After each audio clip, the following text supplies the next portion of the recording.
Hello everyone, it's Jess here and welcome to today's video. I have narrowed down 3 best shading tips that can help any artist improve their art skills. These are some that have personally helped me and I hope will help you too.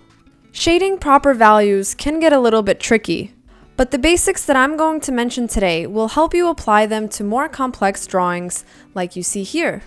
Shading can be done with pencils, but you can also apply the tips from today to mediums such as markers and also ballpoint pens. So without further ado, let's get started. The first tip that I have for you guys today is to practice grayscale value exercises. If you're unfamiliar with the grayscale value exercise, it's basically a value study going from light to dark. I like to think of this as a warm-up for artists, which is great for all levels. You can simply draw out a long rectangle and then separate it to 8 equal sections. And just like any dancer before they begin dancing, they begin with a stretch. Stretching prepares their muscles for the sport. And that's why I like to compare the grayscale exercise as a warm-up for artists. Creating an even shading from light to dark is going to prepare us to have a consistent pressure while we're drawing. I numbered my sections from 1 to 8, and 1 is going to be the lightest and 8 is going to be the darkest. The way you hold your pencil and the pressure that you apply to each stroke is very important in this exercise. And there are a few things that you should aim for. You want to make sure that all the sections are all different and no values repeat. This is a great exercise for the amount of pressure you use on the pencil. Therefore, I recommend holding the pencil a bit further and shading in only one direction. Think of creating a smooth gradient that's going to go from light to dark.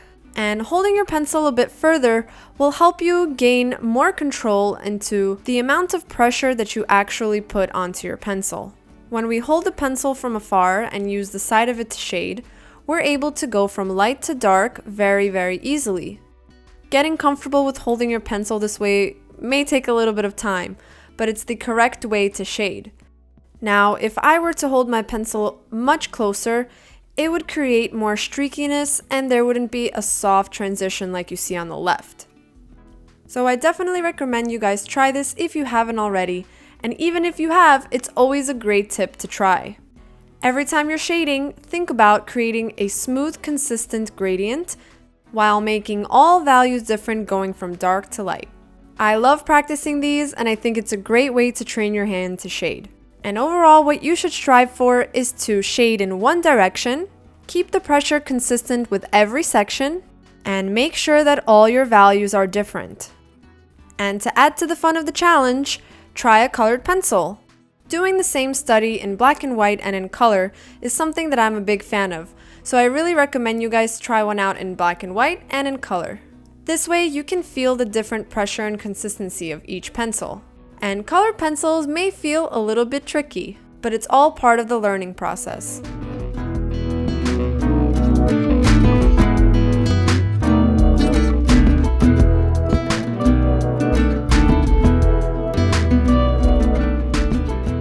So now that we have practiced our shading value scales, we have a base reference for the next tip, which is understanding lighting. Before we begin shading, we need to understand how light hits an object. Light shows us form, and the way that it hits an object determines the light and shadows that it'll produce.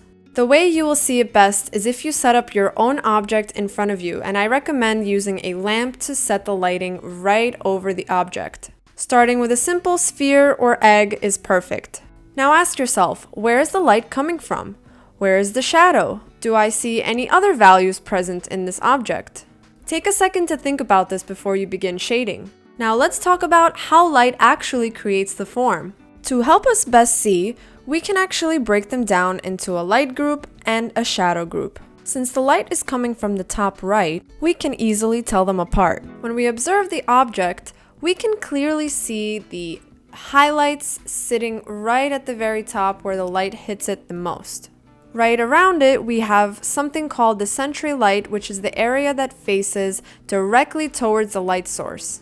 Since our object is covering the bottom, that is what creates our shadows. There is minimal light hitting that part of the surface, therefore it creates the darkest shadows. And over here is the form shadow. There are a few terms to remember, and it's super important to understand them before you begin shading. Remember, it's all about the light. Now that we've discussed lighting, let's talk about tip number 3, which will include shading techniques of basic forms. Before jumping into really complex drawings, I really recommend sketching out and shading your basic form. It's always great practice. When drawing, my tip to you guys is to use your hand from your shoulder and sketch out general strokes when you're drawing. This will help you build the form easier. Make sure you include the table line because that is part of your composition. Placing your object in front of you under a light really gives you the true values rather than working from a photo. Once you establish the shape, I really like to give a little secret tip to shading. Personally, I use these rounded oval strokes when I shade with the side of my pencil. This way I'm able to build up my values, and I just go lightly and slowly, and I go in circular motions to build up my values. Be patient with your drawing and build it up as slow as you can. Take your time. And going back to our grayscale shading, I like to place it beside of me to ensure that I have all of my values present in my drawing. I'm continuing to look at my object in front of me, but just for purposes of the video, I just shot a quick photo so you guys can see my view. I make sure I'm observing the cast shadows, I make sure that I'm observing the highlights and the overall form shadow of the object. I also think it's super crucial to include the background because that is what makes our form pop. Putting a value for the background makes your form look 3D and brings it to life. And as you're drawing, be sure to go back and forth and build up your strokes and your shading throughout the whole drawing. And once you're done, I really recommend to hold up your drawing right in front of your object and really see what you can fix or what you can improve. Strive for consistency and beautiful shading when it comes to doing your drawings.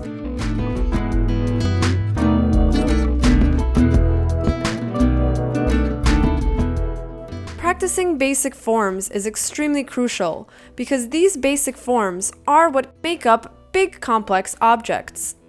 After shading the sphere, I decided to shade some more basic shapes for you guys and show you how I do it.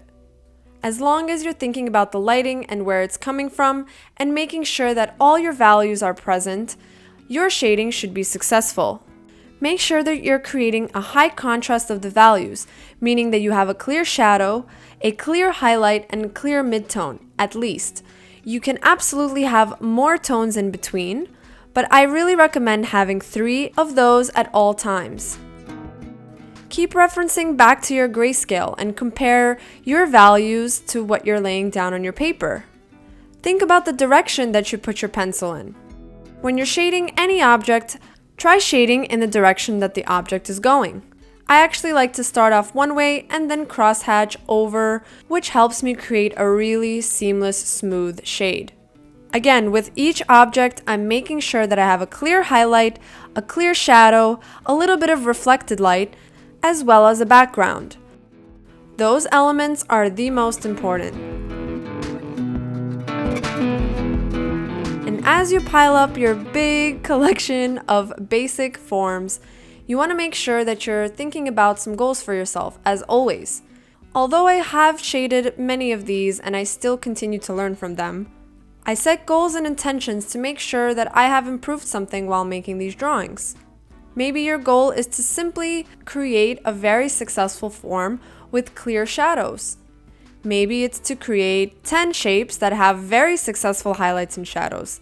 Create some goals for yourself so that you can achieve them and improve your art skills.